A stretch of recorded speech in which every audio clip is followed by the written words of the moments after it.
And where I left off just a week ago. So today is the 22nd of June, Sunday. It's about 8:15. I've already been in the garden planting more lavender because the deer's returned and eaten our William Lob new shoots. It's also eaten the hazel new shoots and scratched the bark off our crabapple. Anyway, yesterday, before the heavy rain and the thunderstorms, I stained these 3 pallet wraps. They need another coat, but this is for the vegetable garden. So what I will do is turn them over the other way so that this metal goes into the ground and stops it from moving about. Plus when it's filled, the weight will stop it moving. And then the bottom side is completely flat, so I'll be able to put a trim across the top.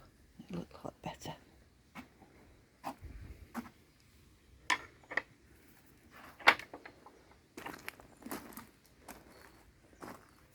So I'll just shut this gate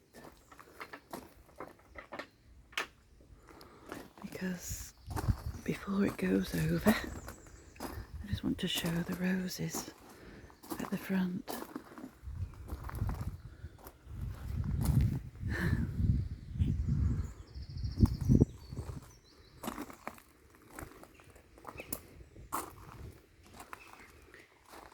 I painted the obelisk that we got last week. It's not going to stay there, it's just there for now.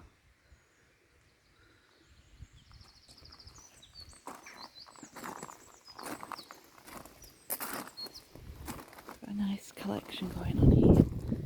Perennial cornflower, the Veronica, and the companion. You can see, I don't know whether you can make out for the wind. It's a beautiful cooler day after all the heavy rain. There's no flies, so it's perfect conditions for me. Means I can just crack on and get some digging done. But we do have rain on the forecast, so I'm just trying to get it done as much as I can before it's in for the day. But yeah, we've got some little philiptrum buds about to burst, and you can see the echinops have really grown and developed from just a week ago. They'll soon be blue. The verbena's growing here, little seedlings, and also these drumstick alliums. Oh, and a past or a stilby, there's a lovely stilby there. And sea thrift. This is a lovely paler pink Veronica.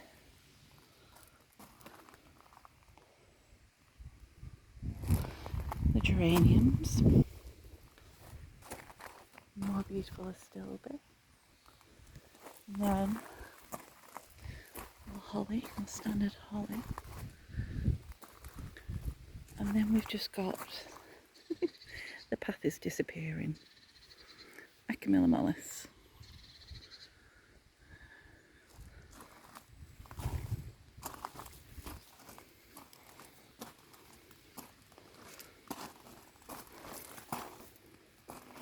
It's amazing how quickly it's dried after all the heavy rain. There's a little tiny pot rose down there. And those are our other pots. Not quite the colours I anticipated when I planted them, but never mind. I've been trying to get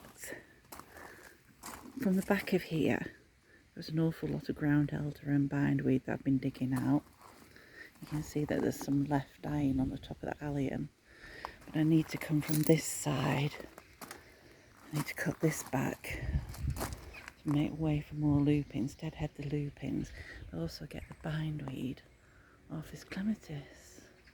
But this bindweed seems different to all the other, because it's got these little flower heads, different than the, the morning glory, the big white billy type ones that you normally get. So, my cutting from the Old English rose looks like it's not been eaten by the rose, but my William lob over there, yeah, it's taken all the new shoots. What I wanted to show was this.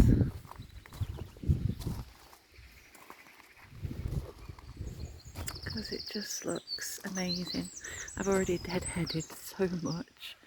You can see there's also a lot on the ground, but still it just keeps on giving.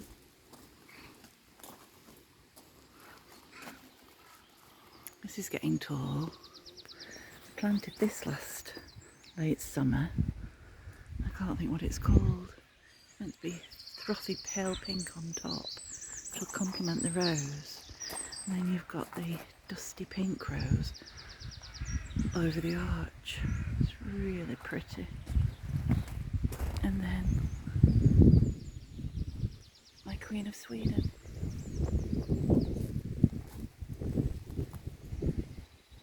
I need to stake this Achillea. Got lovely blue Veronica here. And that's where we've just come through. And there's our other two obelisk.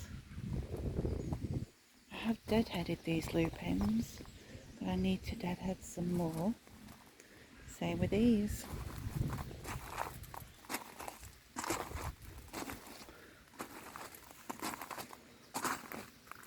Our lavender looks great. Lovely as still there. Oh, now then. The deer do like phlox. And it's left that. So whether it comes back and eats that one, I don't know. We'll see.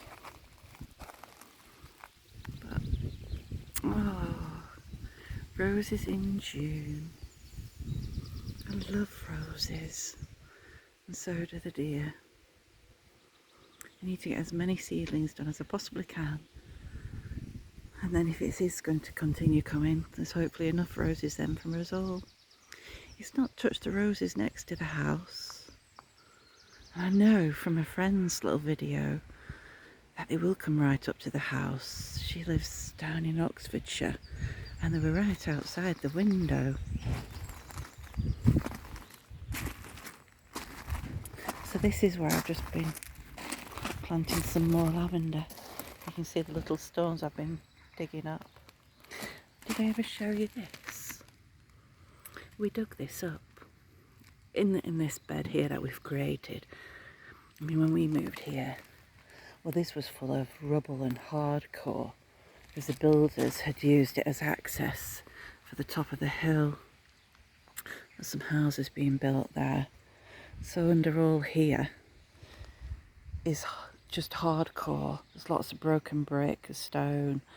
So anything that we want to plant here, it takes you half a day to dig and chip all the clay and stone and try and make it habitable.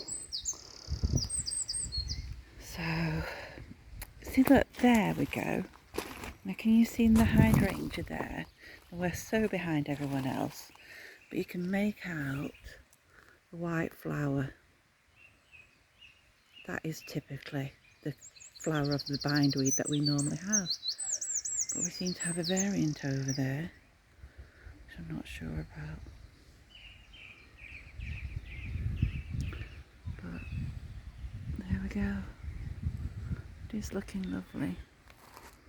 So, I'm going to go up on the hill. I want to show you the kitchen garden from above. Oh, we've got clematis on this obelisk. Oh, that's so pretty. Now, I'm just going to step in here. Watch where I go. I can give you a little close-up. Someone might know what variety it is. because I forget.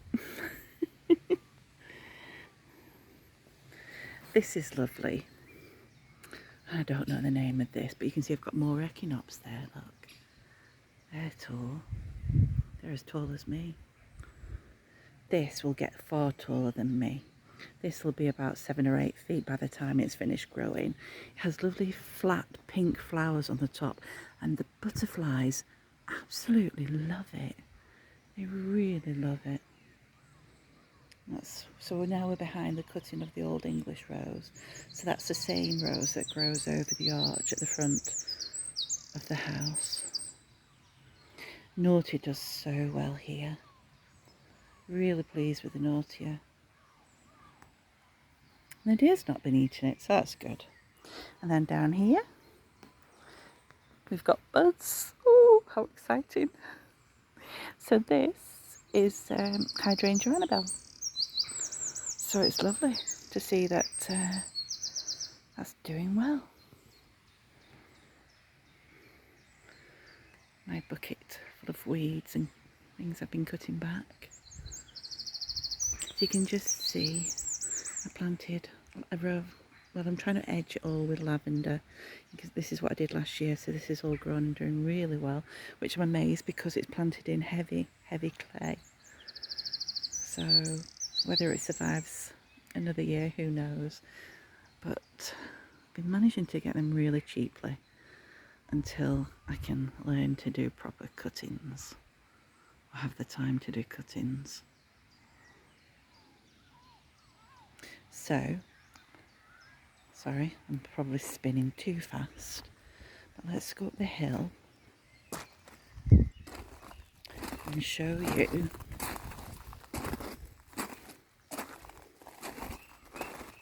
there's the obelisk. Just shows I need to give the others two another coat of paint. That's really bright in comparison. You can see here a beech that's growing, or 2 seedlings. Can you see that? Can you make that out? I need to dig that up this autumn. That's a seedling. Down here on the path we've got lots of clover, nettles, because I know the insects love the nettles. Now then, look at these. Who's going to get to eat these, I wonder? This bush of brambles is colossal, and I will keep this, and hopefully we'll get some for blackberry crumble. There'll be plenty for the birds and the mice. There we go. Our new terrace, work in progress. I brought my dad up here on Friday and showed him the orchid that you kindly confirmed it was our native orchid. Still going. I haven't seen any more, just this one. So I need to make sure I do look after it and preserve it. But it's amazing what flowers you do get. So, now then, I'm going to go look a bit higher. Where the deer's been getting in. Can you see? Can you see the purple of that delphinium and pinks of the foxgloves against the picket fence there next to the arch? They're looking beautiful right now. So you can see the end border in front of the white picket fence. That's looking good. We've had to move the bench into the corner in front of our compost bays because we've been working, digging out the bottom of this hill just to extend the flat surface to hopefully put the new raised bed, which is where I started those pallet wraps. So hopefully that's where they're going to go. So meanwhile, I seem to be creating a new hill with what we've been digging out. I do quite like looking at this. It's a shame it's cloudy You can't quite make it out. There's our oval. You see the cluster of pale pink. That's all the astilbe. It looks so lovely right now. And then obviously you can make out all the different roses. I need to feed them.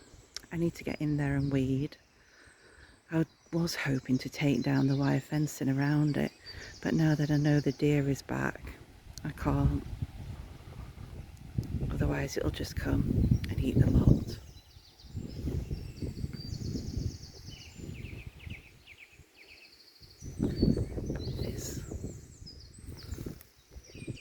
There's our cottage.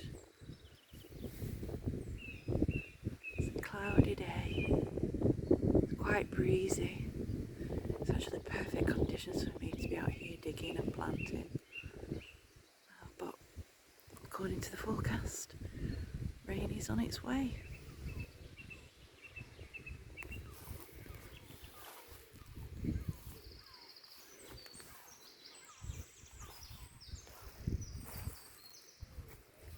I can hear seagulls. This grass is so long. I suppose really we should mow a path into it. Sorry, just lost my footing then. That pale pink astilbe. The great thing about astilbe is it's lovely as a cut flower. You know, when you buy a bunch of roses or a bunch of carnations, and they always look so much better if they've got some kind of filler with them, like gypsophilia. Well, I can't grow gypsophilia. You know, I'd have to grow it as an annual, and then it might not even succeed. But astilbe is a really good, you know, second choice, or I prefer it, to be honest. Astilbe is beautiful. I mean, this one is in tight bud, but soon, and especially the one behind it, that gets a really bright pink. But there'll be a feathering and throffing, and with the Acamilla mollis in a vase, and some veronicas there, look, it just looks so lovely.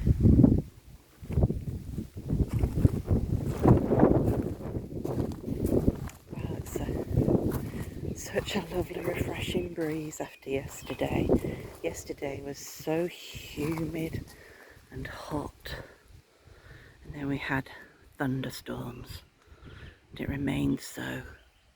And last night we got a really heavy rain, and it's really, now with this breeze, it's lovely and fresh. So much easier to work in. And the best thing is about this morning, there's no flies.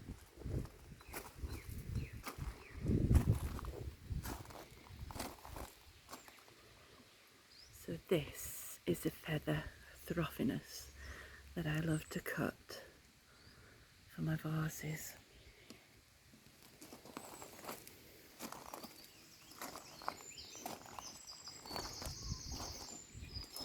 And then this one is still to come.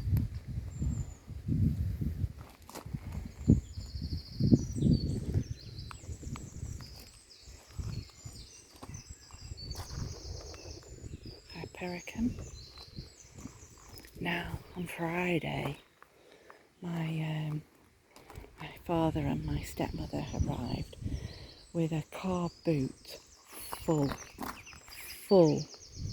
of plants for us. Just amazing. They're so kind, so generous, because it takes time to grow these, but we've got all these tomatoes cracking out. I mean, even look at the chair there, there's three there, got one here. Oh, there's three more by the other chair there. I was trying to get them in the sun while it was sunny yesterday. They've given us courgettes. I think there's a pumpkin, a cucumber. seedlings as well, plants. I've got 3 hollyhocks, a tray full of foxgloves, and this other one with silver leaves. I can't think of the name. My stepmom, so she knows all the names. She's brilliant. She really is a great plants lady. And also some yew cuttings, some cosmos. Yeah, so that's going to keep me very busy. So we really urgently need to crack on with our fruit, turning into, or I should say fruit and vegetable garden, so that we can put all these in it. So as you can see, the pots are looking really full. They're going to start going over and we'll have to deadhead them. You know, like the ochranthemums, suddenly all the ochranthemums will start going over and we'll have to give them a good chop, and hopefully they'll get another second flush, just pending on the weather.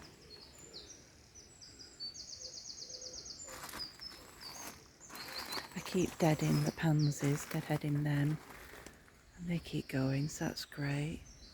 Got some new buds on the geranium up there. The clematis that I've planted at the back there is doing okay. This is just getting more and more orange by the day when it's meant to be pink. But the pale pink one is lovely. So let me show you this beautiful, well, now then, see, the deer have got access to this, and usually they eat it, but they've left it. I need to deadhead, look. Oh no, I showed you this in a tight bud last week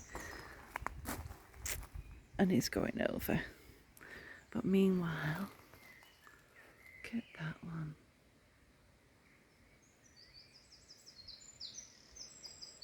Look at all these petals and the box hedge.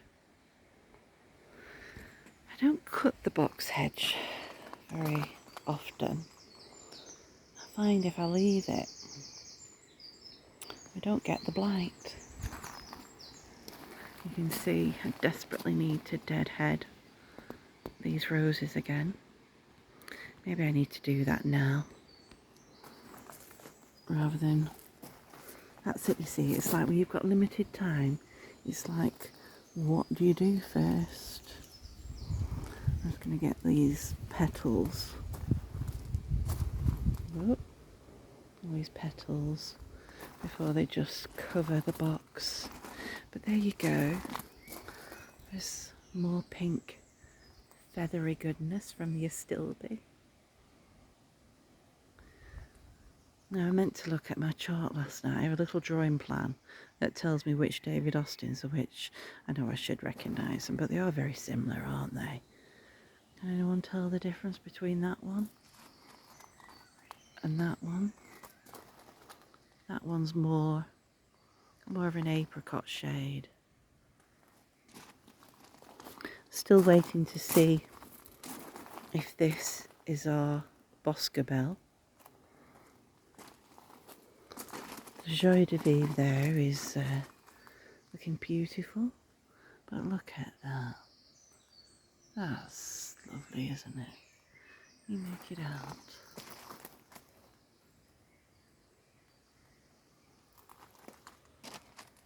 So, trying not to drag this video on too much today, but look at those lemon lupins. They're lovely, aren't they? They complement our pansies at the other end. The delphiniums.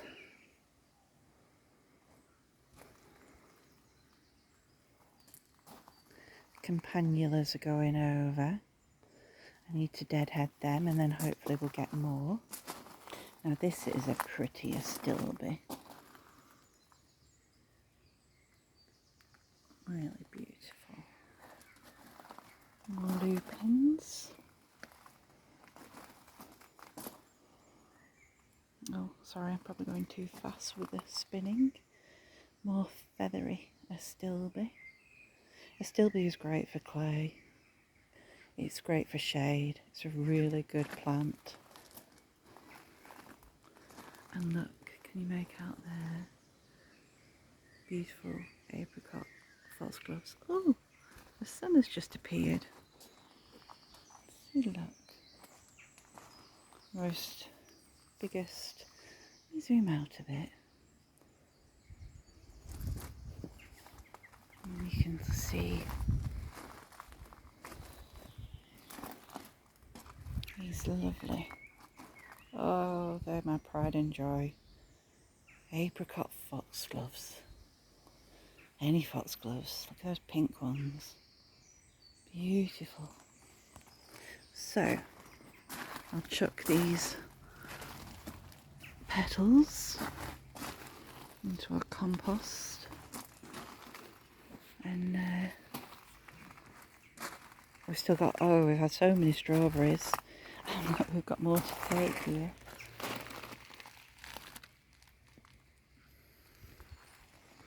I deadheaded this cosmos yesterday. It needs deadheading again. But this is where we started digging out. I need to think it through, really. It's because whatever we dig out, we've got to find somewhere for it. I mean, I'm going to use some of it to refill the raised bed that we're putting here, which is why I'm going to use the 3 tiers and have it deep so that I can have that at the bottom, and then I'll put fresh compost on the bottom so we don't get overwhelmed with weeds. So I think here where it's shallowest, probably we need to just do this for now, get the bed in place, fill it in, because otherwise I'm just going to have some steep drop there and I don't have any bricks for it. I do have sleepers,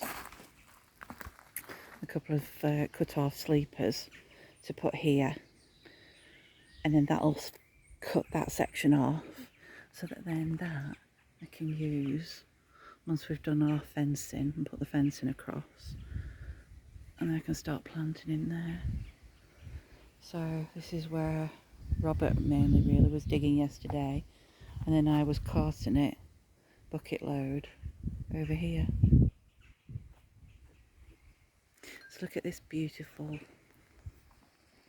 lupin. So artifacts, where we dug up the horseshoe door knocker in the south garden, there on that stone is a bolt that we found. Well, that we dug up. Oh, I can just see bindweed. You see at the back of that hydrangea. Oh, more astilbe. Great plants that don't mind clay, heavy wet clay, astilbe, and shade as well. So it's astilbe, astrantia, the Acamilla mollis, you know, the pale vibrant green that seeds everywhere, that loves it too. Veronica does well in our garden. Things that don't do well and I'll treat as an annual are like these hollyhocks, which I've got 2 of here. They won't do well at all. They won't survive winter. I'm amazed that we get verbena seedlings. They do tend to seed into the gravel. I've got lots of little weeds here. We've had quite a lot of raspberries. They've been delicious. But anyway, oh look, the lettuce.